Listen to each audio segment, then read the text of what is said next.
আজকে বানাবো খুব ইজি এবং টেস্টি রেসিপি পটেটো বলস। সন্ধ্যা স্ন্যাক্সের জন্য একদম পারফেক্ট রেসিপি।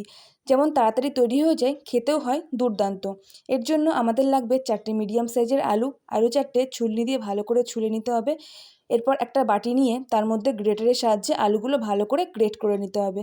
গ্রেট করা আলুগুলো জল দিয়ে ভালো করে ধুয়ে এক্সট্রা যে জল থাকবে সেই জলটা হাত দিয়ে চেপে চেপে ভালো করে নিংড়ে নিতে হবে।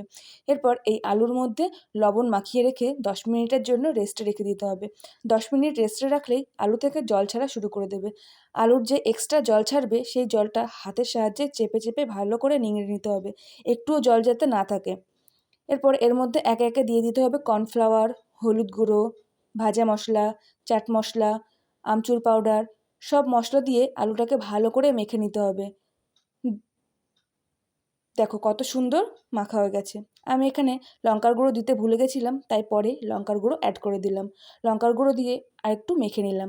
তারপর হাতের সাহায্যে চেপে চেপে গোল গোল বলের আকৃতি দিয়ে তৈরি করে নিতে হবে একে একে সমস্ত পটেটো বলসগুলো।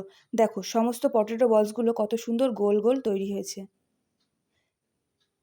এরপর গ্যাসে কড়াই বসিয়ে মিডিয়াম ফ্লেমে তেল গরম করে তাতে পটেটো বলসগুলো একে একে ছেড়ে দিতে হবে।